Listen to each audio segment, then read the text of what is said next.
Welcome to the Ready, Set, Grow podcast. Today we're here with RHA founder Joe Dales. In this podcast, we like to showcase startups and interesting stories from the agriculture and food industry. Today on our show, we have Robert Saik, founder of AGvisorPRO. Rob is a leading entrepreneur in the ag tech and agriculture space, and we're really happy to have him here today. Rob, could you tell us a little bit about yourself? Well, first of all, Michael, I've known your dad for a long, long time. Him and I have had paths in building businesses. My background is basically a farm boy growing up in northeastern Alberta, a U of A grad from Edmonton in agriculture. I built about 15 companies, so I'm not going to go through them all, but everything from fertilizer manufacturing to agriculture retail operations. Most notably, I suppose, would be the approximate 20-year journey of building AgriTrend into one of North America's largest agricultural consulting firms, and AgriData, with an exit of AgriTrend and AgriData to Trimble, which is AgriData now is Trimble Ag Software going globally. About a 14-month stint with Dot Technology Corporation with an exit to Raven. Got shares in a farm in Uganda. I've been privileged to travel around the world, spending a lot of time with big thinkers like Peter Diamandis, or even one of my highlights has been 6 hours with Bill Gates talking about ag tech in the world and how it can help farmers and consumers. So we're a really varied background. I do a lot of keynote speeches and have written 2 books. So that's kind of me. Awesome. Could you tell us a little bit about AGvisorPRO? Yeah, AgvisorPRO was conceived, or the genesis was in the fall of 18, when I began to think about a new way of creating connectivity in agriculture. It seems silly to me that we would put people on an airplane in a rental car, drive them out to a field or a hall to have a 45-minute session and then drive them all the way back home. And so right now, because of what we're experiencing here with technology right now, what we're doing is a shrinking of time and space. And so AgvisorPRO is the combination of eHarmony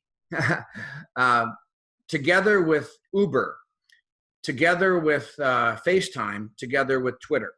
And so I began to test out the idea with farmers in the fall of 2018.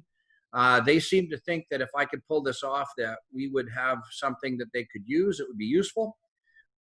Struck the company in December of 18, poured my own capital into the development of the AgvisorPRO connectivity platform, was launched July of 19, raised a friends and family round, continued to pour money into AgvisorPRO.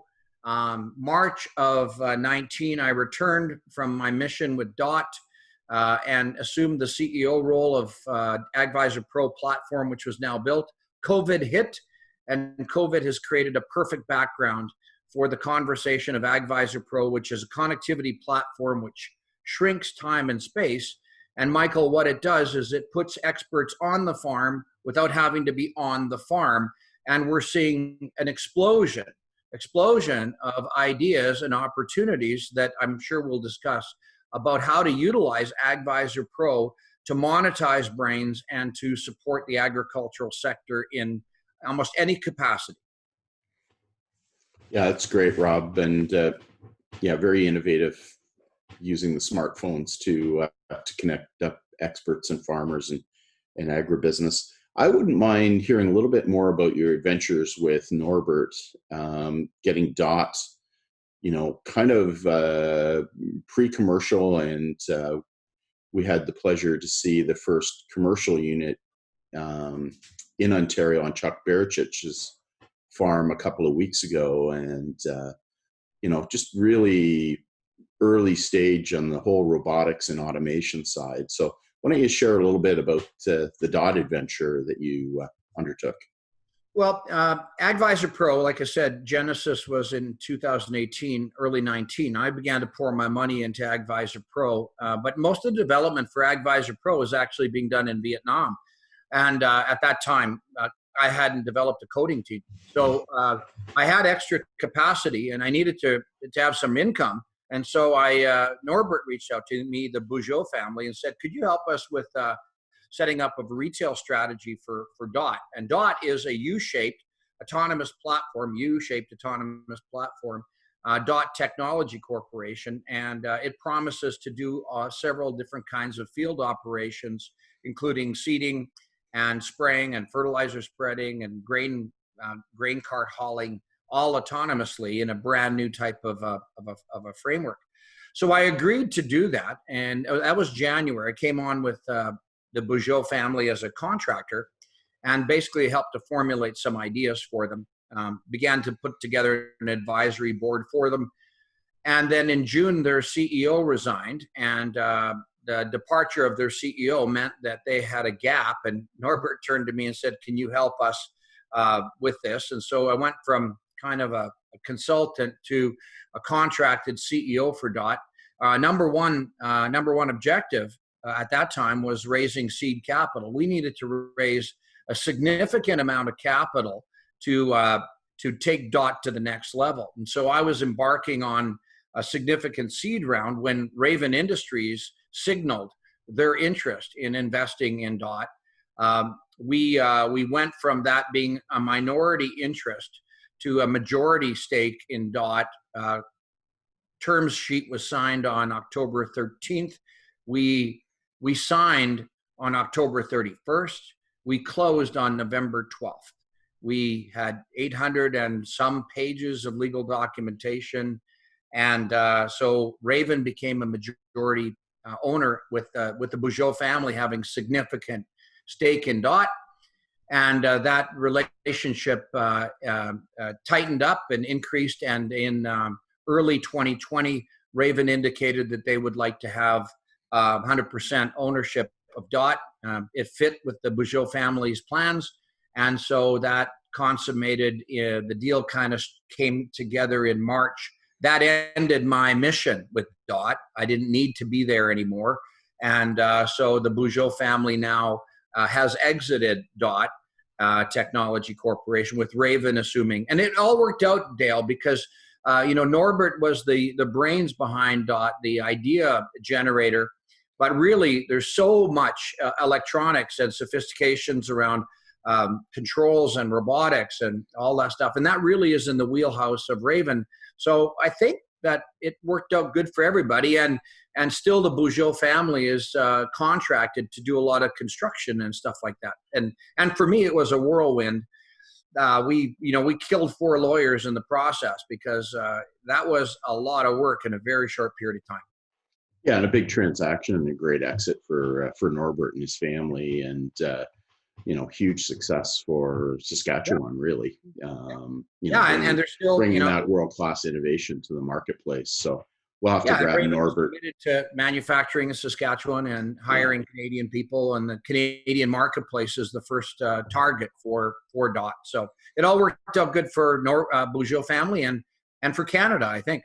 Well, and the farmers, as I say, I saw the first one in the field with Chuck, and he was really excited about, it was working way over in the field spreading fertilizer. Yeah, I think last year after you and I had supper, I think that I cruised on over to Chuck's facility on the western side of the province. A beautiful plant, great grain facility, and what a remarkable bunch of people over there. They're really talented, Chuck and his team. He's one of my favorite innovative farmers. Haggerty Creek. Haggerty Creek, yeah. And you've got a good bunch. The other thing we should talk about is your Power Farm group. I'm always intrigued by Terry and Chris Meyerly and folks like that, how they've really enjoyed that. So can you chat a little bit about what that's all about and what you've learned from that adventure, what it is and what you've learned? Well, the Power Farm group is a peer group for powerful farmers, and and not to be ostentatious or anything like that, but these guys don't go to the coffee shop. These guys are talked about in the coffee shop. So if you kind of get that thing, they're movers and shakers. And what people don't understand is the absolute enormous size of operations today. They're all family owned. They're all family farms. They're just incorporated and run. But many of these people are farming anywhere from 10 to 30,000 acres and over. And they're doing it in an excellent way. So the Power Farm Group is a peer program for farmers to get together. And I have two groups. It's been going on 9 years now. The second group started 2 years ago. And the first group's been going on for 9 years. We meet 3 times a year. And we discuss the farming business, the business of farming. And it's a chance for these guys to get together and be very frank with each other about the challenges they're facing in running operations. And one of the things we've been able to do is build up a high degree of trust amongst these power farmers, because none of them are neighboring, so they don't compete for land or people and stuff like that. That's very important. So what goes on in the group stays in the group, and they've been confident enough to go naked in front of each other. And what I mean by that is that we share our financial information with each other. So the ability to have and do benchmarking within the peer group, and just recently, Joe, you wouldn't know this, but just recently we approached the Canadian Management Council about trying to harmonize our benchmarks with theirs, but that didn't really lift off the launch pad the way I wanted to. And so we've started to establish a collaboration with MNP that has about 150 or so top-notch growers in their cohort. And we're starting to harmonize our benchmark numbers and ratios with theirs. And that just happened. We get together as power farmers 3 times a year. So the two groups are separated in March, and we just finished our summer farm tours. So we get everybody together and we visit a different farm every year, and that's just a blast.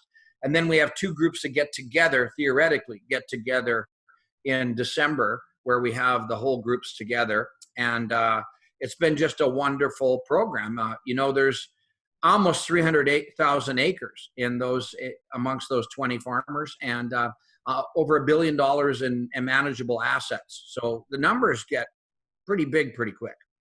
Yeah, and some pretty wonderful, innovative guys. So, good for you. I think the other thing I'd like to just talk about is, bought your, I guess, your most recent book last year at the farm show. There's a lot of topics in there, but what's on your radar right now? What's the issue that farmers and agribusiness need to be, thinking of from your thought leader perspective that maybe they aren't? Because I know sometimes we get a little bit too caught up in the day-to-day and into the minutia. But what's the industry need to be thinking about that they're not maybe spending as much time on as you would like? Well, first of all, the book Food 5.0, How We Feed the Future, was written for a mom with 2-3 kids in an urban setting, so they would understand more about the business of farming, and they would understand that agriculture integrates a lot of science. And I wrote the book, Joe, because I was pissed off that people would be scared of their food, and they're buying all kinds of, I'll use one example as my favorite, Himalayan rock salt. So this is Himalayan rock salt. Yeah. Been in the Himalayan mountains for billions of years. It's got a best before date of next July, so you got to make sure you do it. And it's got a non-GMO sticker on it, because everybody knows that Himalayan rock salt with a non-GMO sticker is worth the extra $1.50 you pay for this. Bullshit. So anyways, I was tired of the bullshit. And so I've written a book that really highlights the business of agriculture as it pertains to science. And I highlight the fact that, like the Power Farm Group, those are farmers of consequence, and there's not many of them. And they're like 0.2% of the population. Their voice is not heard, and yet they grow 80% of the food. No disrespect to smaller farmers or hobby farmers or farmers that have multiple sources of off-farm income, but farmers of consequence make their living by farming, and generally employ their family and a whole bunch of other people to farm. And those are farms of consequence. And so I wanted people to understand them better. I wanted people to understand that food is safe. And I think, Joe, the frustration that I'm having is agriculture is so fragmented. There are so many different agricultural associations and lobby groups and stuff like that. And everybody says we should do something. We should share our message. And so my son, Nick Saik, produces No Ideas Media. And there's a KNOW, No Ideas Media. There's 120 videos on his YouTube channel about agricultural science. And do you think we can get the support we need to amplify that message? They're there, they're free, they're produced, they're paid for. We just need people to spread the word. And it's very difficult for agriculture to do that. Can I go on a little bit more? Sure. I'll give you an example. Okay. So right now it's methane from cows. And so agriculture needs to get out there and to teach some basic science. So the first things you need to know is methane has a half-life in the atmosphere of 10 years. Carbon dioxide has a half-life in the atmosphere of 1,000 years. Now, grass grows and it gets its carbon from carbon dioxide through photosynthesis from the atmosphere, pulls it into the grass. The cows eat the grass, they get the carbon from the grass, and they turn that carbon into protein. So all cows are vegan, steaks are vegan because cows eat the grass, we eat the cows. Anyways, the cows eat the grass and they burp out methane. Well, the half-life of methane is 10 years. So guess what the methane converts back into? Carbon dioxide. So it's a cycle. So explain to me how cattle make more greenhouse gases. It's impossible. It's a cycle. The only way it would happen, Joe, is if there were more cattle in North America or on the planet. But unfortunately, the peak of the cattle herd happened in 1971 in North America. When Columbus landed, there was 100 million ruminants that burps out methane in North America. Today, there's about 100 million ruminants. So explain to me how livestock is increasing greenhouse gases, and yet Hollywood and Burger King and all these frickin' people are out there saying, we got a problem. Well, I'll tell you what, a whole bunch of land is not suitable for cropping and turns that cellulose and hemicellulose from grass into excellent protein for human consumption. And that's what cattle do. So explain to me about cattle poisoning the planet. Anyway, it's just, this is the thing that upsets me, is the spin to the consumer and the deceit, the lies, the deception, the falsehoods, the distortions to consumers to pull additional dollars out of their pocket. And a lot of it happens by our own agriculture community. There are companies out there that sell GMO canola seed to farmers and all the inputs, buy the canola, crush the GMO canola, and yet invest in the non-GMO project label for another side of their business. That's just preposterous to me. Yeah, complex and quite controversial, as you pointed out. Yeah. I guess sort of based on your experience, Rob, where do you think innovation is needed in the agriculture and food space? Well, I think that innovation happens. I think that Canada, in particular, I'll plug Western Canada, but Canada in particular is well suited to innovate. And the reason for that is we have a very, like people say you should, to innovate, think outside the box. And Peter Diamandis and Dan Sullivan from Strategic Coach would say that that's not how innovation happens. Innovation happens when the box is very small and you're constrained within a small box and you have to innovate inside that box. And Canada, we have in Western Canada, we have to seed a crop in 30 days. We grow it in 100, 110 days. We have to take it off in 30 days. And that creates all kinds of constraints and all kinds of innovation. Canadians are well educated. We have good access to technology. And so consequently, the rise of the air seeder, the rise of robotics, so many innovation in precision agriculture, like the Agri-Trend Group or Farmer's Edge or any number of companies, what's the Viterra, what's the one out in Eastern Canada right now? Anyway, there are lots of innovations happening in Canada. So I don't think, Michael, the problem is where is innovation needed? I think innovation happens because people are passionate about coming up with ideas. I tell you, where the problem is right now in Canada is in seed funding. I think somewhere between the angel funding is difficult. Seed round funding is even harder. I'm trying to raise $1.5 million. So I put in a sizable chunk of my own capital. I raised a friends and family round. And now I'm in the middle of a $1.5 to $2 million seed round. I've raised $500,000, but this seed round thing is hard. And we need an ecosystem there that is capable of understanding agriculture and technology and stroking a check to make bets on companies that could lift themselves into the A round and beyond. We can be, like AgriTrend was a real success story. We grew AgriTrend to one of North America's largest firms. 185 people, a data platform. We did precision ag, agronomy, grain marketing, business strategies, and we did a great exit to Trimble. So everybody's patting me on the back. Well done. Well, is it really well done? Because if I would have had access to more capital when I needed it, we'd have still been going globally with AgriTrend. So that's kind of where I see some of the challenges. Yeah, good point. I guess sort of adding on to that, though, so you have a lot of experience starting your own businesses. What advice would you have for young entrepreneurs just starting out? Well, first of all, test the idea out. Just don't get enamored with your own idea. Test it out. So you heard in the earlier part of this interview that I mashed together, eHarmony with FaceTime and Uber, and I tested out the idea with farmers. I wanted to find out if this really solved an issue or if it was useful. And they said, yeah, this could be useful. So that's the first thing is test out your ideas with real people. Don't get enamored and get sold on your own idea. The second thing is at some point you have to burn the boats. Going back to Persia, when the Persia invaded Greece, they burnt the boats and there was no way for them to get back. I think that's the legend.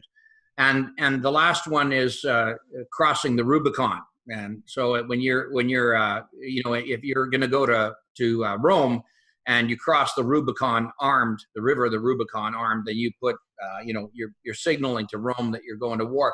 So I think that these are all statements of commitment, and I see, and it's difficult. I get it, because you're trying to raise a family. You got an idea, and you need enough money to try to keep the idea going, and so you're doing 2 or 3 things on the side. But at some point, you need to burn the boats, and you need to make sure that you're all in this thing. Investors want to see you all in this thing. They want to see your own capital in it. They want to see you focused in on it. If you're not focused on it, focused on the idea, if you're not committed to waking up every day and working on it, why should their capital be deployed into you? Those are some ideas. And maybe the last thing, Michael, would be to the extent that you can, and I'm going to give you a plug, Joe, on this right now. To the extent that you can as a young entrepreneur, every new business needs a website. But that doesn't mean you need to be a website developer to develop. Just get it done. Get a basic one done. Every startup company needs some legal help. Every startup company needs to register their trademarks. Every startup company needs some administration. To the extent that you can outsource that in an incubator or something, do that, because that will accelerate, allowing you to focus in on what it is your unique ability or your idea. Great points. Yeah, we'll have to have you back again, Rob. I know we can chat for hours, on innovation and ideas and technology. And I've always been really impressed and proud of your success. So congratulations on that. Thanks for joining us. I have one closing comment, and that is I would encourage everybody to download AgvisorPRO off of iOS or the Android store and start. It's free, and you can start playing with it immediately, because you can connect to any company. It's called a Tech Direct solution. You can connect to any company that has reps or products on AgvisorPRO for free. And if you want to connect to one of our advisors and pay for their advice, then that also is available for you. So please download AgvisorPRO. Awesome. How can people connect with you, Rob? They can connect with me by downloading AgvisorPRO. I'm available on AgvisorPRO. Awesome. They also can go to my URL. So robertsaik.com, S-A-I-K, robertsaik.com is there. Of course, AgvisorPRO. Awesome. All right. Yeah. Thanks for joining us today, Rob. And thanks for everyone who was listening. Yeah, it was just great having you on.